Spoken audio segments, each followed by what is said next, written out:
Hello दोस्तों, मैं अभय चौहान आप सबका स्वागत करता हूं आपके अपने YouTube channel all in one education centre में। दोस्तों, आज लॉकडाउन का 5वां क्लास है जिसमें हम सौरमंडल ज्योग्राफी का सौरमंडल टॉपिक को पढ़ेंगे। दोस्तों, सौरमंडल में हम देखेंगे सूर्य तथा 8 अन्य ग्रह के बारे में। दोस्तों, वीडियो अगर अच्छा लगेगा तो लाइक शेयर कमेंट जरूर करिएगा और मेरे चैनल को सब्सक्राइब जरूर करिएगा, साथ ही साथ बेल आइकन भी दबाइएगा। दोस्तों, चलिए अब जानते हैं सौरमंडल के बारे में। दोस्तों, सौरमंडल का जो केंद्र बिंदु है वो सूर्य है और सबसे बड़ा इसमें पिंड है, सभी ग्रहों से सबसे बड़ा पिंड है। दोस्तों, सूर्य के बारे में हम पहले जानेंगे, फिर अन्य ग्रहों के बारे में पूरी जानकारी लेंगे। दोस्तों, सूर्य जो है इसका व्यास लगभग होता है 14,92,000 14,92,000 इसका क्या हो जाता है व्यास, जो पृथ्वी से 109 गुना अधिक है। 109 गुना अधिक है। दोस्तों, अगर इसकी बात की जाए कि इसमें प्रकाश कहाँ से आता है, प्रकाश कैसे निकलता है, तो दोस्तों प्रकाश का कारण है नाभिकीय संलयन, जो कि हीलियम, हाइड्रोजन प्लस हीलियम इनके द्वारा उत्पन्न होता है। इसमें लगभग हाइड्रोजन आपका 71% है और हीलियम 26.5% तथा 2.5 अदर गैसेस हैं। तो दोस्तों, ये कैसे नाभिकीय संलयन के द्वारा इसमें प्रकाश निकलता है, जब दोस्तों हाइड्रोजन हीलियम में परिवर्तित होता है, यानी H2+1H2 इक्वल टू हीलियम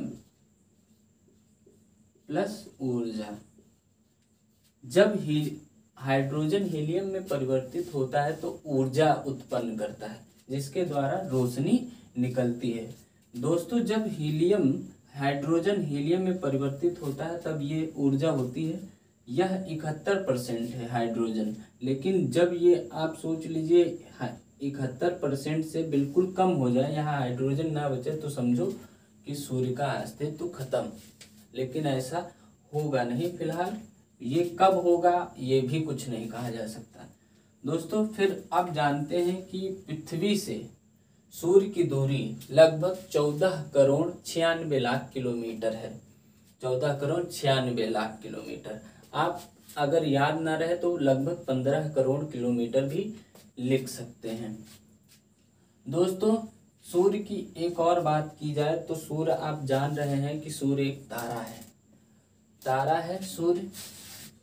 और सूर्य का अपना खुद का प्रकाश है। अब देखते हैं बुध के बारे में। दोस्तों, बुध सबसे छोटा सौरमंडल का ग्रह है। यह पृथ्वी के सूर्य के सबसे निकट ग्रह है, इसलिए यह एक तारे की तरह चमकता रहता है। इसका माप जो होता है वो चंद्रमा के बराबर है, लेकिन पृथ्वी से छोटा है, पृथ्वी से बहुत छोटा है।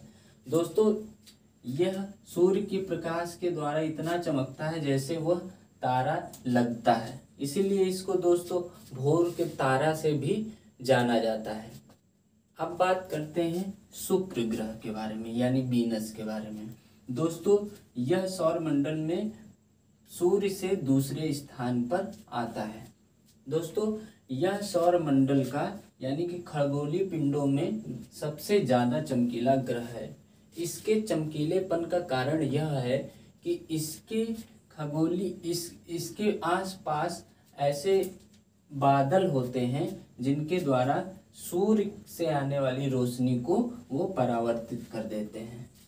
यह पृथ्वी के बहुत ही करीब है, पृथ्वी के पास का ग्रह है, इसलिए पृथ्वी से जुड़ा हुआ ग्रह भी शुक्र को कहते हैं। दोस्तों, अब जानेंगे पृथ्वी के बारे में। और पृथ्वी जो है आपका ऐसा एक ग्रह है जहाँ पर जीवन पाया जाता है, जीवन संभव है। दोस्तों, पृथ्वी का उद्भव कहाँ से हुआ था? सूर्य के चारों ओर संघनित गैसों से बने संघनित हुए गैसों से बने पिंडों के ग्रहाणुओं के द्वारा सूर्य का एक ग्रहाणुओं के द्वारा समूह, ठंडा समूह बना था, जिसके द्वारा पृथ्वी का उद्भव हुआ था। दोस्तों पृथ्वी लगभग 500 अरब वर्ष पूर्व इसकी उत्पत्ति हुई थी, इसका निर्माण हुआ था। और दोस्तों पृथ्वी जो है 3 भागों में बना है। 3 भागों में है, मेंटल क्रस्ट, मेंटल कोर। इसको हिंदी में क्रोड कहते हैं। मेंटल को प्रवार कहते हैं और क्रस्ट को भूपर्पट्टी। दोस्तों ऊपरी भाग को भूपर्पट्टी कहते हैं और प्रवार जो होता है वो इसके नीचे के भाग को कहते हैं, मध्य भाग को कहते हैं। और क्रोड जो है प्रवार के अंदर और अंदरूनी भाग को कहते हैं। दोस्तों पृथ्वी पर परिभ्रमण के कारण, परिक्रमण और परिभ्रमण दोनों होता रहता है। यानी कि पृथ्वी अपने अक्ष पर भी घूमती है, यानी एक चक्कर अपना 24 घंटे में लगाती है, और अपने चक्कर लगाते साथ साथ सूर्य का भी चक्कर लगाती है।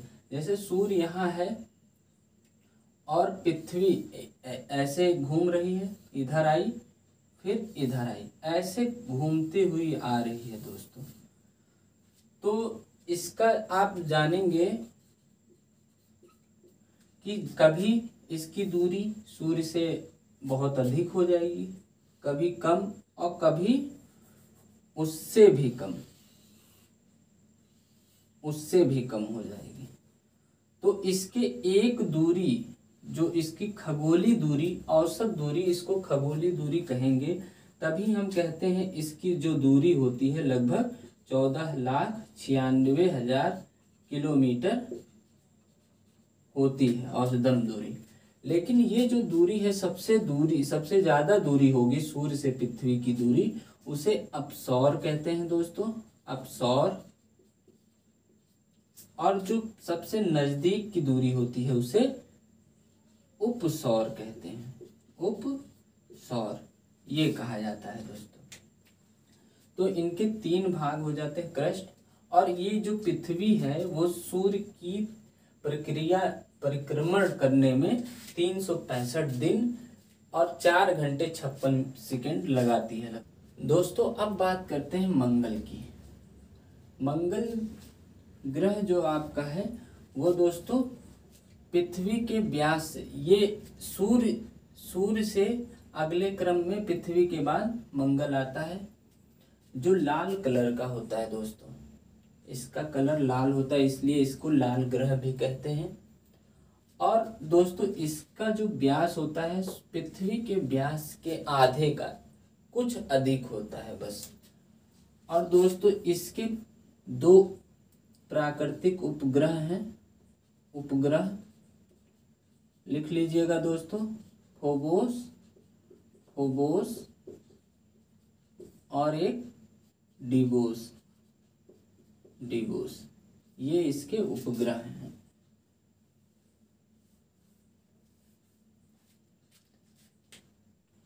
दोस्तों अब बात करते हैं बृहस्पति। यह ग्रहों के क्रम में 5वें नंबर पर आता है दोस्तों। सारे ग्रह में सबसे बड़ा ग्रह बृहस्पति ग्रह, जुपिटर ग्रह कहलाता है दोस्तों। सबसे विशाल होने के कारण इसको मास्टर ऑफ गॉड्स कहते हैं, मास्टर ऑफ गॉड्स कहते हैं, मास्टर ऑफ गॉड्स इसको कहते हैं दोस्तों। इसका निर्माण हाइड्रोजन और हीलियम के द्वारा माना जाता है, हाइड्रोजन और हीलियम के द्वारा माना जाता है। और इसके बादलों जैसे बाह्य भाग में मीथेन गैसीय रूप में और अमोनिया क्रिस्टलित ठोस के रूप में विद्यमान है दोस्तों। अब हम बात करेंगे शनि ग्रह के बारे में। दोस्तों शनि ग्रह 6ठे नंबर पर आता है क्रम के अनुसार।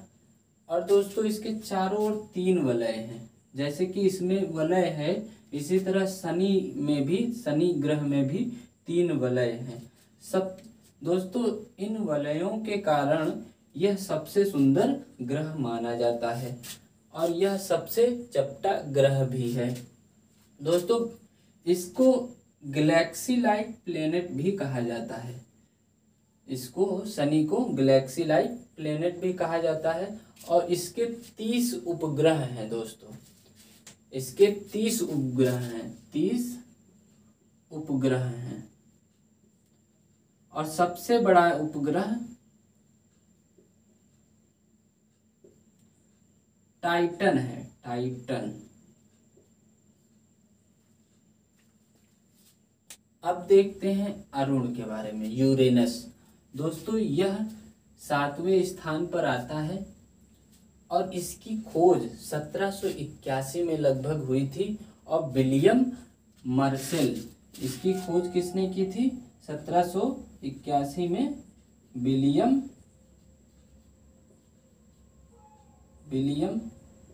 हर्सेल, विलियम हर्सेल ने की थी 1781 में। दोस्तों यह चारों ओर इसके भी चारों ओर शनि की तरह वलय पाए जाते हैं, वलय दिखाई देते हैं। यह दोस्तों यह क्या है?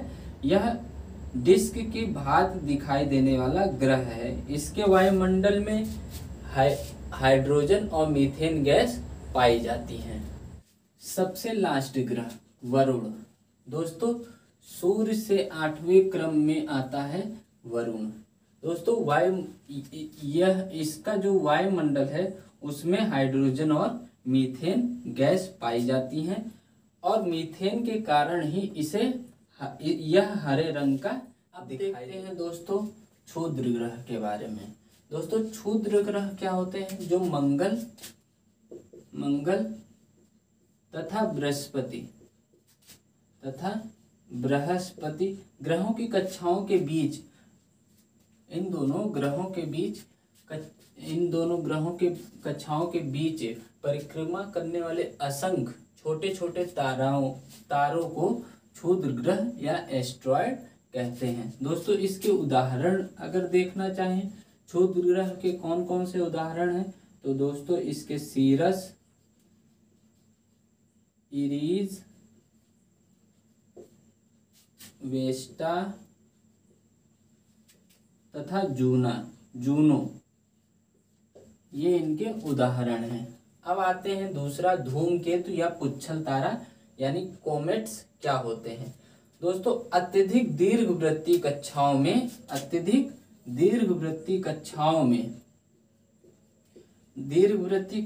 में सूर्य की प्रक्रिया करने वाले ये सूर्य है, ये इसके दीर्घवृत्तीय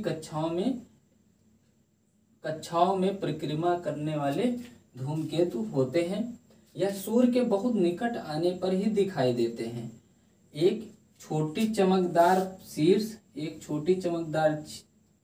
इसकी शीर्ष होती है और उसके पीछे एक लंबी सी पूंछ धूमकेतु की विशेषता होती है। एक लंबी सी पूंछ बन के आएगी और एक शीर्ष होगा उसका। सर्वाधिक चर्चित धूमकेतु अगर देखें तो उसका नाम है हेली, जो 76 वर्ष बाद दिखाई देता है। अगला है उल्का या उल्का पिंड किसे कहते हैं। दोस्तों उल्का पिंड हम लोग ज्यादातर जानते हैं टूटते हुए तारे के नाम से, टूटता हुआ तारा।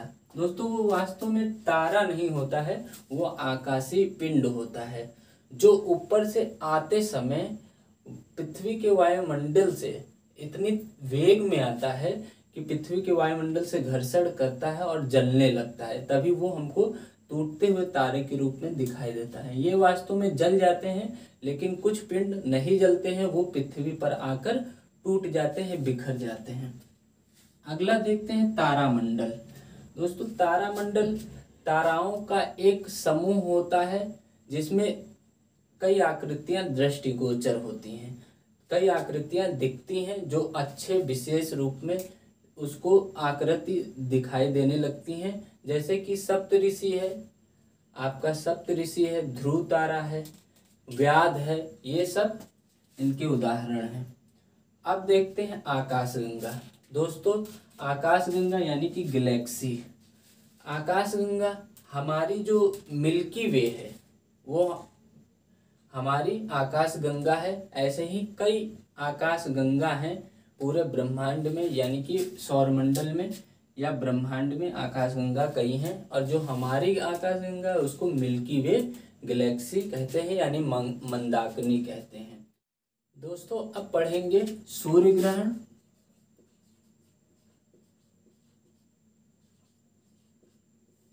चंद्र ग्रहण, चंद्र ग्रहण। दोस्तों जब सूर्य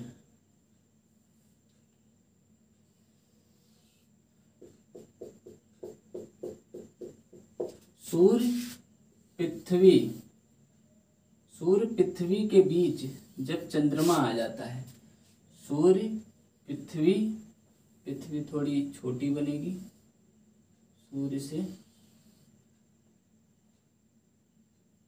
जब सूर्य और पृथ्वी के बीच चंद्रमा आ जाता है तो यहाँ से निकलने वाली रोशनी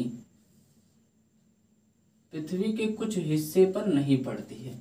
जिस हिस्से में दोस्तों नहीं पड़ती है वही सूर्य ग्रहण कहलाता है, वो हिस्सा सूर्य ग्रहण कहलाता है। दोस्तों यह अमावस्या में ही होता है, लेकिन प्रत्येक अमावस्या में सूर्य ग्रहण नहीं होता है। दूसरी बात चंद्र ग्रहण, जब सूर्य और चंद्रमा के बीच पृथ्वी आ जाती है, जब सूर्य और चंद्रमा के बीच पृथ्वी आ जाती है तो यहाँ से निकलने वाली रोशनी जो होती है सूर्य से वो चंद्रमा तक नहीं पहुंच पाती है, क्योंकि ऐसे निकलेगी रेज तो ऐसे निकल जाएगी, तो यहाँ पर चंद्रमा पर वो रोशनी नहीं पहुंच पाती है, जिसको चंद्र ग्रहण कहा जाता है।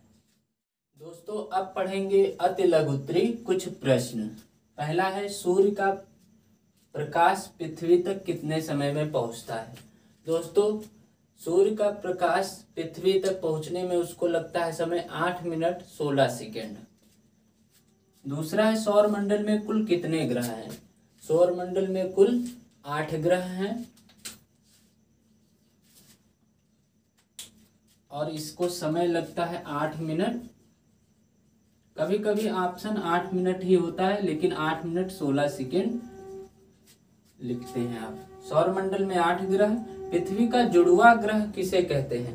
दोस्तों जुड़वा ग्रह हमने बताया था शुक्र को कहते हैं, शुक्र ग्रह को। कितने ग्रहों के बीच, किन ग्रहों के बीच क्षुद्र ग्रह पाए जाते हैं। क्षुद्र ग्रह किन ग्रहों के बीच में हमने बताया था, मंगल और बृहस्पति के बीच, मंगल तथा बृहस्पति के बीच, इनके बीच क्षुद्र ग्रह पाए जाते हैं। अगला है परिक्रमण किसे कहते हैं। दोस्तों परिक्रमण किसे कहते हैं, ग्रहों का सूर्य के चारों ओर परिक्रमा करना ही परिक्रमण कहलाता है। दूसरा अगला है सूर्य के चारों ओर परिक्रमण करने वाले खगोलीय पिंड कहलाते हैं, क्या कहलाते हैं, ग्रह। खगोलीय पिंड क्या कहलाते हैं, ग्रह कहलाते। पृथ्वी के निकट कौन सा ग्रह है, तो कौन सा ग्रह है, बोलिए, शुक्र। पृथ्वी के निकट कौन सा ग्रह है, शुक्र है। अगला है सौरमंडल का मुखिया किसे कहते हैं, सूर्य को कहते हैं। सूर्य है, सूर्य तारा है। इसी के इन्हीं सब प्रश्नों के बाद यह वीडियो समाप्त होता है।